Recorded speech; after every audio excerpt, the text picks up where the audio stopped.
नमस्कार दोस्तों, स्वागत है आप सभी का यूपी बीएड एंट्रेंस एग्ज़ाम 2022 सामान्य ज्ञान के इस सेशन में आप सभी का हार्दिक स्वागत करता हूं।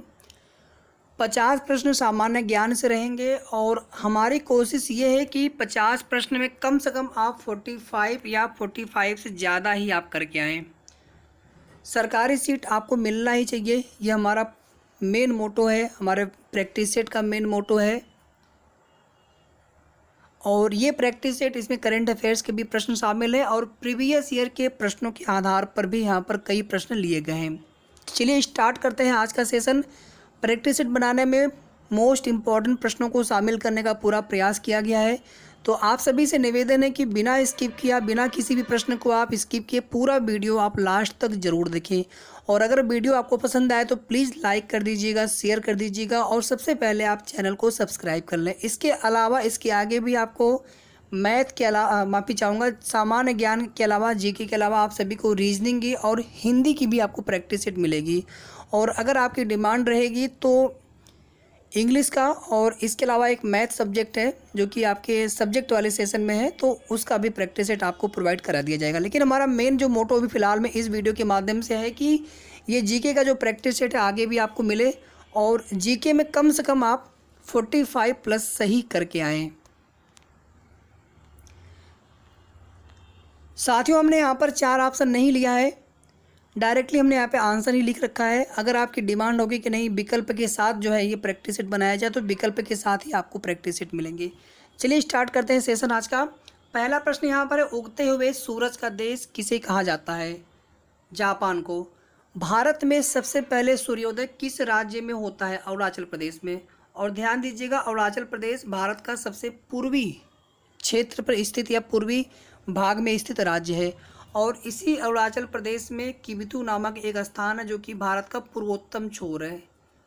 पश्चिमोत्तर पूछेगा तो गौर माता। उत्तरतम पूछेगा तो इंदिरा कॉल।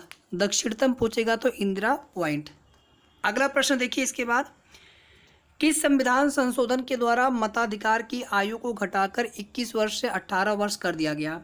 61वां संविधान संशोधन 1989 में। कुछ अनुच्छेद यहाँ पर देख लीजिए, जैसे अनुच्छेद 17 अस्पृश्यता उन्मूलन से संबंधित है। अनुच्छेद 21 का 1, आप सभी जानते हैं 6 से 14 वर्ष के बच्चों के लिए निःशुल्क एवं अनिवार्य शिक्षा अधिकार का प्रावधान। अनुच्छेद 21 केवल आपसे पूछा जाएगा तो जीवन जीने का अधिकार। अगला प्रश्न देखिए इसके बाद, जैनवाद के अनुसार कितने तीर्थंकर हैं? 24। क्वेश्चन नंबर 4 देखिए, चूना पत्थर परिष्कृतीकरण के बाद परिवर्तित होता है मार्बल में। एक बैंक शेड्यूल बैंक कब कहा जाता है? जब वह bank reserve bank of India, भारतीय रिजर्व बैंक एक्ट 1934 की द्वितीय अनुसूची में जो बैंक शामिल होते हैं उन्हें शेड्यूल बैंक कहा जाता है। भारत के राष्ट्रपति राज्यसभा के कितने सदस्यों का मनोनयन करते हैं? 12। ध्यान दीजिएगा, पहले लोकसभा में भी 2 सदस्यों का मनोनयन करते थे जो कि इंडो आंग्ल का प्रतिनिधित्व करते थे, परंतु अब उसे समाप्त कर दिया गया है। ध्यान दीजिएगा, अब इसका मनोनयन नहीं करेंगे लोकसभा वाले में, लेकिन राज्यसभा में 12 सदस्यों का राष्ट्रपति महोदय मनोनयन करते हैं। अगला क्वेश्चन देखिए, किसके द्वारा खालसा पंथ की स्थापना की गई थी? गुरु गोविंद सिंह। क्वेश्चन नंबर 8 देखिए, सूर्य ग्रहण कब होता है? जब चंद्रमा सूर्य और पृथ्वी के बीच आ जाता है और सूर्य की जो छाया होती है वो पृथ्वी पर नहीं पड़ती है। सूर्य ग्रहण कब होता है? जब चंद्रमा सूर्य और पृथ्वी के बीच आ जाता है और सूर्य की छाया पृथ्वी पर नहीं पड़ती है। अगर यहीं से आपसे पूछ लिया जाए चंद्र ग्रहण कब होता है? जब पृथ्वी चंद्रमा और सूर्य के, माफ़ी चाहूँगा, जब सूर्य पृथ्वी और चंद्रमा के बीच में पड़ता है। माफ़ी चाहूँगा, यहाँ पे पहले ही मैंने सही बोला था, जब पृथ्वी जो है चंद्रमा और सूर्य के बीच में पड़ता है। इसको थोड़ा सा प्लीज़ करेक्ट कर दीजिएगा अगर इसमें मिस्टेक हो रही हो तो। आप सभी से विनम्र निवेदन है। NCTE क्या है? National council for teacher education, राष्ट्रीय शिक्षक पात्रता परिषद। और आप सभी जानते हैं कि इसी की अधिसूचना है 28 जून 2018 वाला, जिसको राजस्थान हाई कोर्ट की डिवीज़न बेंच ने रद्द करने की वजह से राजस्थान रीट में बीएड प्राथमिक से बाहर हो गया। बीएड बीटीसी का मामला सुप्रीम कोर्ट में चल रहा है और उत्तर प्रदेश में भी आप देखेंगे बीएड बीटीसी का मामला चल रहा है। तो ये डिसाइड करता है कि जो शिक्षक बनेंगे उनकी पात्रता क्या होनी चाहिए। चौथा स्तंभ संप्रत्यय संदर्भित करता है। तो ये लोकतंत्र के चौथे स्तंभ से यहाँ पे मतलब है। तो मीडिया, प्रेस, आप देखते होंगे, सुनते होंगे, हमेशा मीडिया को चौथा स्तंभ कहा जाता है। 11वां देखिए, भारतीय नेपोलियन किसे कहा जाता है? समुद्रगुप्त को। इन्हीं का आप देखेंगे, इन्हीं से संबंधित है प्रयाग प्रशस्ति। प्रश्न पूछता है प्रयाग प्रशस्ति किससे संबंधित है? समुद्रगुप्त से, जहाँ पर समुद्रगुप्त को बीड़ा बजाते हुए दिखाया गया है। सौर मंडल के किन ग्रहों को निकृष्ट ग्रह के रूप में जाना जाता है? बुध और शुक्र को। यही से आप देखेंगे आंतरिक ग्रह एक प्रश्न बनता है और दूसरा प्रश्न बनता है बाह्य ग्रह। तो आंतरिक ग्रह कौन है? जो आप देखेंगे सूर्य से दूरी के क्रम में पृथ्वी, माफी चाहूँगा, बुध, शुक्र, पृथ्वी, मंगल, ये 4 ग्रह आंतरिक ग्रह कहे जाते हैं। और उसके बाद क्रमशः जो 4 ग्रह हैं दूरी के हिसाब से सूर्य से, तो आप देखेंगे बुध, शुक्र, पृथ्वी, मंगल, ये 4 ग्रह आंतरिक ग्रह हो गए। उसके पश्चात शनि, बृहस्पति, अरुण और वरुण, ये 4 ग्रह बाह्य ग्रह के नाम से के रूप में जाने जाते हैं।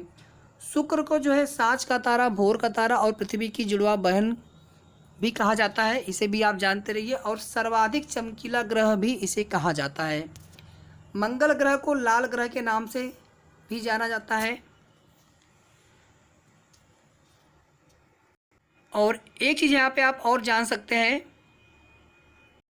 कि पृथ्वी की जो परिभ्रमण गति होती है, यानी अपने अक्ष के परितः जो घूमता है, इस प्रकार से ये पश्चिम से पूरब होती है।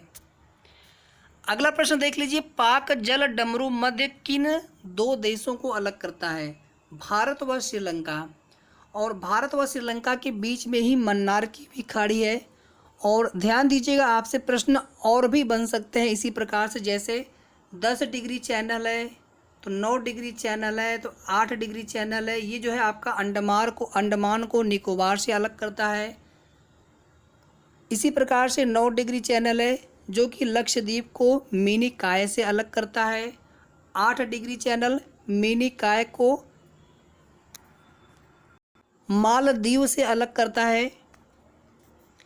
इसी तरह से और भी कई हैं, दक्कन पास हैं, और भी कई हैं। संविधान के किस अनुच्छेद में निर्वाचन आयोग के विशेषाधिकार निहित हैं? अनुच्छेद 324। रेटिनॉल का सामान्य नाम क्या है? Vitamin A. इसी प्रकार से विटामिन सी का सामान्य नाम क्या है? एस्कॉर्बिक अम्ल।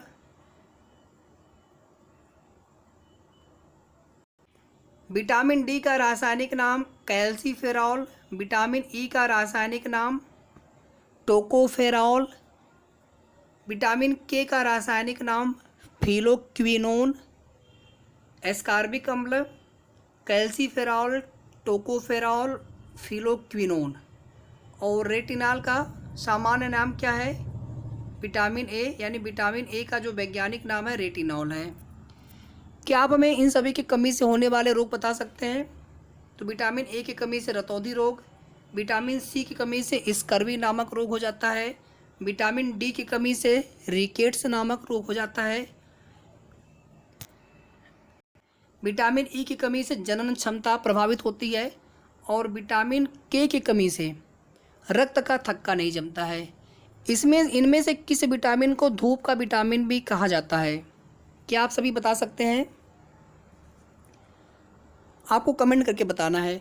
विटामिन डी को सामान्य हार्मोन भी कहा जाता है, इसे भी आप जानते रहिए।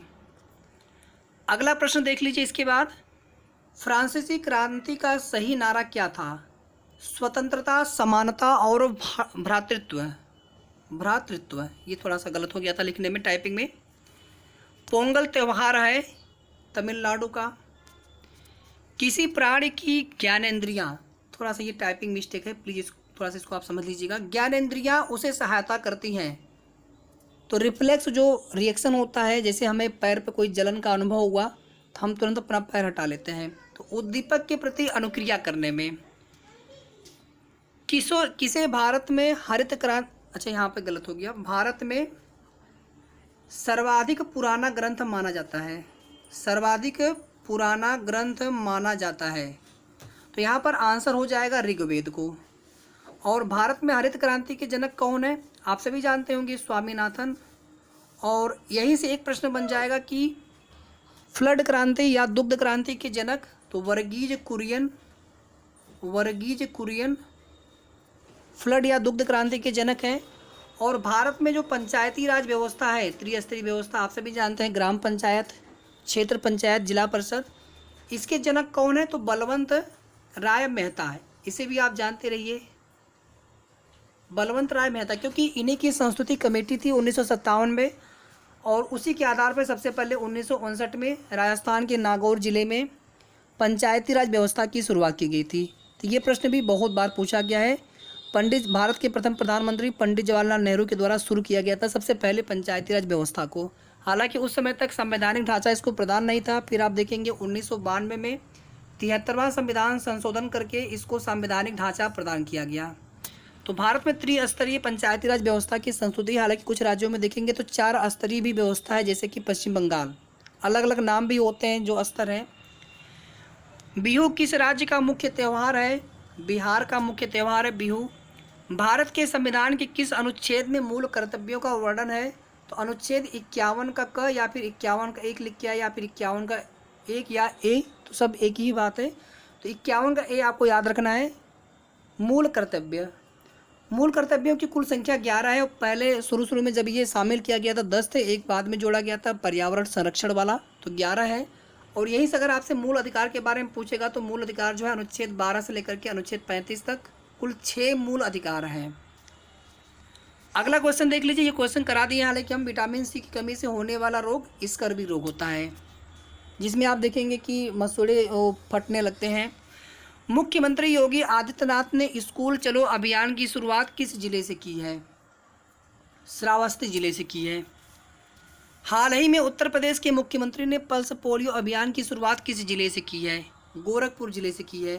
गोरखपुर में ही आयुष विश्वविद्यालय प्रारंभ किया गया है, इसकी चर्चा आप अक्सर सुनते होंगे। मेरठ में खेल विश्वविद्यालय शुरू किया गया है, इसे भी आप जानते रहिए। प्रयागराज में लॉ विश्वविद्यालय शुरू किया गया है, इसे भी आप जानते रहिए। भारत का पहला अमृत सरोवर कहाँ शुरू किया गया है, तो उत्तर प्रदेश के रामपुर जिले में प्रारंभ किया गया है अमृत सरोवर।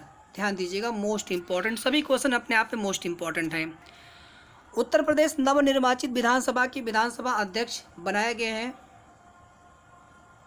सतीश महाना। अगर आपसे प्रोटेम स्पीकर पूछ देगा, जब तक अध्यक्ष का चुनाव नहीं होता है प्रोटेम स्पीकर बनाए जाते हैं नवनिर्वाचित विधानसभा के। और यही जो है सभी विधानसभा के जो सदस्य होते हैं, एमएलए होते हैं, उनको शपथ ग्रहण करवाते हैं। तो इनका नाम है रमापति शास्त्री, इसे भी आप जानते रहिए कि उत्तर प्रदेश नवनिर्वाचित विधानसभा 2022 के प्रोटेम स्पीकर बनाए गए थे रमापति शास्त्री, और विधानसभा अध्यक्ष सतीश महाना जी को बनाया गया है। निम्न में से कौन राज्य हड़प नीति से संबंधित है, डलहौजी। और अगर यहीं से आपसे पूछ दे सहायक संधि से कौन संबंधित है, सहायक संधि, तो इससे संबंधित है वेलजली, वेलजली सहायक संधि। कंप्यूटर में इनपुट डिवाइस होता है, कीबोर्ड होता है जिससे हम डेटा कंप्यूटर को देते हैं। स्कैनर हो गया, स्कैन करता है कंप्यूटर तो डेटा लेता ही है। माउस हो गया, मोबाइल का कैमरा से आप फोटो खींचते हैं, उससे भी आप डेटा लेते हैं मोबाइल में। ये सभी हो गए इनपुट। अगर आपसे यहीं पर आउटपुट डिवाइस पूछेगा तो प्लाटर हो जाएंगे, मॉनिटर हो गया, प्रिंटर हो गया, ये सभी आपके आउटपुट डिवाइस हैं। अगला क्वेश्चन देखिए, सांख्य दर्शन का प्रतिपादक किसे माना जाता है, कपिल मुनि को। अगर आपसे न्याय दर्शन का प्रतिपादक पूछेगा तो गौतम ऋषि। योग दर्शन का प्रतिपादक पूछा जाएगा तो पतंजलि। तो इसको भी आप याद रखिए। प्रसिद्ध पुस्तक poverty and un British rule in India के लेखक हैं दादा भाई नौरोजी। इनको जो है भारत के वयोवृद्ध पुरुष के नाम से भी जाना जाता है, या फिर इसी को अंग्रेजी में पूछ सकता है grand old man of India, grand old man of India, या फिर भारत के वयोवृद्ध पुरुष के नाम से कौन जाना जाता है, दादा भाई नौरोजी। और दादा भाई नौरोजी और नेहरू, पंडित जवाहरलाल नेहरू, ये दो ऐसे व्यक्ति हैं जिनको भारतीय राष्ट्रीय कांग्रेस का सर्वाधिक 3 बार अध्यक्ष बनने का भी गौरव प्राप्त है। तो यहाँ पर 30 प्रश्न थे सामान्य ज्ञान के। सेशन कैसा लगा आप सभी को कमेंट करके ज़रूर बताएं। वीडियो को प्लीज़ लाइक करके जितना हो सकता है शेयर कर दें, और साथ में सबसे पहले आप चैनल को सब्सक्राइब कर लें अगर अभी तक आपने न किया हो। और इसके बाद हम लोग मिलेंगे नेक्स्ट सेशन फिर से सामान्य ज्ञान के इसी प्रकार से मोस्ट इम्पॉर्टेंट प्रश्नों को लेकर के, और उसके आगे आपको रीजनिंग के, हिंदी के भी आपको प्रैक्टिस सेट मिलेंगे।